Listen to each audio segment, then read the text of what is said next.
क्यों चिढ़ती थी प्रधानमंत्री इंदिरा गांधी देवानंद से? क्या दिक्कत थी इंदिरा गांधी को देवानंद से? काला कोट पहनने पर क्यों लगा दी थी पाबंदी? देवानंद ने प्रधानमंत्री इंदिरा गांधी को क्यों दी थी खुली चुनौती? कैसे सीधी टक्कर ली देवानंद ने प्रधानमंत्री इंदिरा गांधी से? दोस्तों, बॉलीवुड में कितने हीरो आए और चले गए, लेकिन इनमें से सिर्फ कुछ एक ही ऐसे हैं जिनके जिक्र के बिना बॉलीवुड अधूरा है। आज हम बात करने जा रहे हैं एक ऐसे ही एवरग्रीन कलाकार के बारे में जिनकी अदाकारी को आज भी लोग याद करते हैं। अपने दौर में यह कलाकार फैशन आइकन रहे थे। इतना ही नहीं, इनकी खूबसूरती भी देखते ही बनती थी। जब यह पर्दे पर आते थे तो लोग इन्हें देखते ही रह जाते थे। लेकिन क्यों कोर्ट ने इस कलाकार को काले कलर के कपड़े पहनने के लिए मना कर दिया था? क्यों उनके पिता ने इनका गर्ल्स स्कूल में दाखिला करवा दिया था? और कैसे इस कलाकार ने तत्कालीन प्रधानमंत्री से सीधे टक्कर ले ली थी? चलिए जानते हैं। आज हम बात कर रहे हैं बॉलीवुड के एवरग्रीन स्टार देव आनंद की। देवानंद साहब को हिंदी सिनेमा का लीजेंड कहा जाता है। 26 सितंबर 1923 को पंजाब में देवानंद साहब का जन्म हुआ था।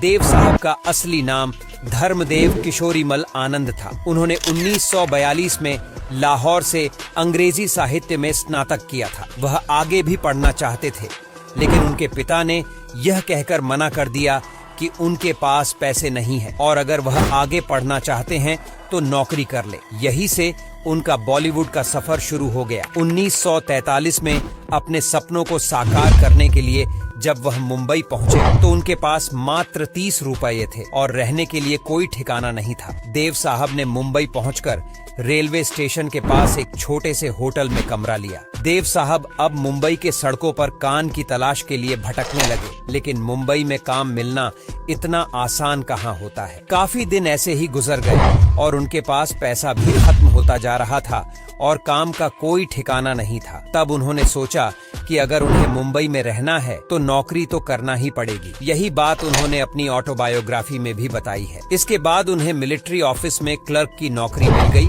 जहां उन्हें सैनिकों की चिट्ठियां पढ़ने का काम मिला, जहां पर उन्हें 165 रुपए मासिक वेतन दिया जाता था। इसमें से 45 रुपए वह अपने परिवार के खर्च के लिए भेजते थे। लगभग 1 साल तक यहाँ नौकरी करने के बाद वह अपने बड़े भाई चेतन आनंद के पास चले गए, जो उस समय भारतीय जननाट्य संघ से जुड़े हुए थे। उन्होंने देवानंद को भी अपने साथ इसी में शामिल कर लिया और इसी बीच देवानंद ने नाटकों में छोटे मोटे रोल करना शुरू कर दिया। नाटकों में छोटे मोटे रोल करते हुए उन्हें पहला ब्रेक हम एक हैं फिल्म से मिला। हालांकि यह फिल्म फ्लॉप हो गई और देवानंद को भी कुछ खास फायदा नहीं हुआ। इसके बाद ही प्रभात स्टूडियो में उनकी मुलाकात गुरुदत्त से हुई, जो उस समय फिल्मों में कोरियोग्राफर के रूप में अपनी पहचान बना रहे थे। यह मुलाकात कब दोस्ती में बदल गए पता ही नहीं चला और दोनों एक दूसरे के करीबी दोस्त बन गए। 1943 में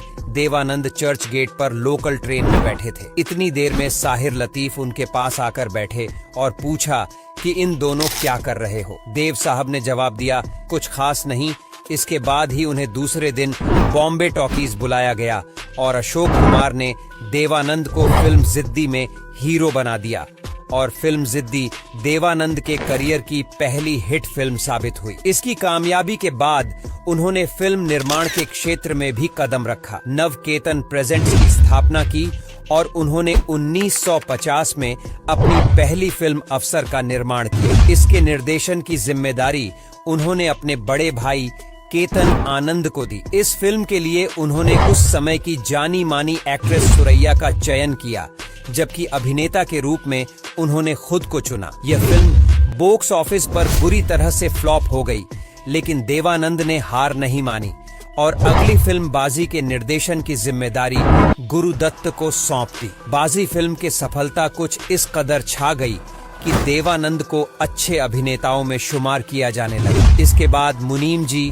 दुश्मन, काला बाजार, सीआईडी, पेइंग गेस्ट, गैम्बलर, तेरे घर के सामने और काला पानी जैसे सफल फिल्में उन्होंने दी। देव आनंद साहब ने ब्लैक एंड व्हाइट फिल्मों से लेकर क्लर्ड फिल्म तक का दौर देखा है और उन्होंने पुराने दौर से लेकर नए दौर तक की फिल्मों में काम किया है। देवानंद साहब ने सिर्फ एक्टिंग ही नहीं की बल्कि निर्देशन और निर्माता का रोल भी निभाया। देवानंद साहब ने इस दौर की हर हीरोइन के साथ जोड़ी बनाई, फिर चाहे वह हेमा मालिनी हो, जीनत अमान हो या फिर वहीदा रहमान, सभी के साथ उनकी जोड़ी खूब पसंद की जाती थी। देवानंद की जिंदगी में इन सभी हिट फिल्मों के साथ साथ एक फिल्म और चल रही थी।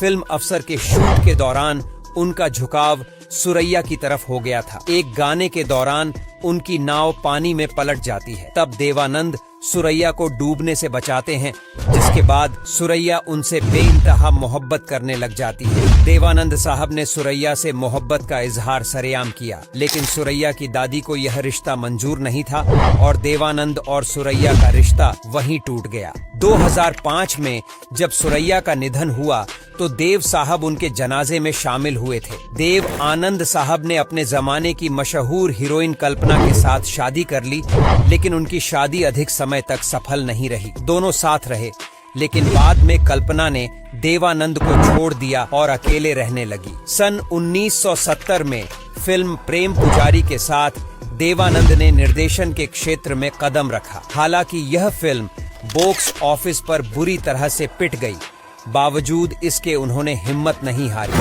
और उसके बाद 1971 में हरे रामा हरे कृष्ण बनाई। इसकी कामयाबी के बाद उन्होंने अपनी कई फिल्मों का निर्देशन किया, जिसमें हीरा पन्ना, देश परदेश, लूटमार, स्वामी दादा, सच्चे का बोलबाला और अव्वल नंबर जैसी फिल्में शामिल है। क्या आप जानते हैं शम्मी कपूर साहब की ब्लॉकबस्टर फिल्में तीसरी मंजिल और जंगली पहले देव साहब को ऑफर की गई थी, और तो और अमिताभ बच्चन की जंजीर भी पहले देवानंद साहब के पास ही गई थी, लेकिन देव साहब ने इन फिल्मों को करने से मना कर दिया और आज हमें इंडस्ट्री का अमिताभ बच्चन मिला। अपने जमाने के बेहद ही स्टाइलिश और रोमांटिक माने जाने वाले देव साहब काले कोट में बेहद ही हैंडसम नजर आते थे और लड़कियां बेकाबू होने लगती थीं। लड़कियों के अजब गजब कारनामों के कारण जनहित याचिका के तहत कोर्ट ने देवानंद साहब को काले रंग के कपड़े और व्हाइट शर्ट न पहनने के लिए अपील की थी। आपको जानकर हैरानी होगी,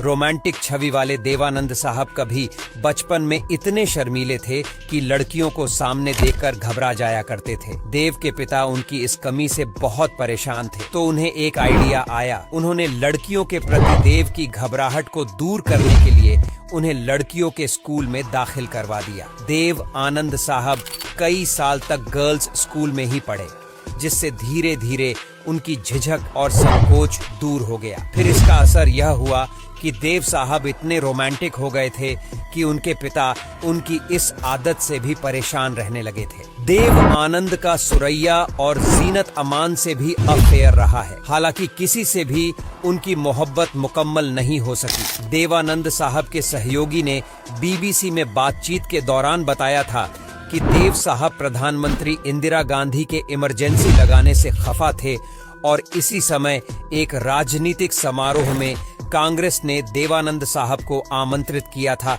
लेकिन उन्होंने यह स्वीकार नहीं किया। इसके चलते देवानंद की फिल्मों और गानों पर बैन लगा दिया गया था। दूरदर्शन और विविध भारतीय पर देवानंद के गाने और फिल्में बैन हो गई थी। फिर देव आनंद साहब ने उस समय के सूचना प्रसारण मंत्री से मुलाकात की और कहा कि वह लोकतंत्र में रह रहे हैं और क्या उन्हें अपने मन मुताबिक चलने का भी कोई हक नहीं है। देव साहब के विरोध का असर यह हुआ कि जब वह दिल्ली से मुंबई पहुंचे तो उन पर लगाए हुए बैन हटा दिए गए थे। हालांकि इमरजेंसी के चलते देवानंद साहब के नाराजगी अब भी सरकार से जारी थी। उन्होंने इसके विरोध के चलते एक राजनीतिक पार्टी का गठन किया, जिसका नाम था national party of India. Party बनने के पीछे उनकी सोच थी कि देश भर से लोग उनसे जुड़ेंगे, उनकी मदद से देश में कई नई व्यवस्थाएं बन जाएंगी।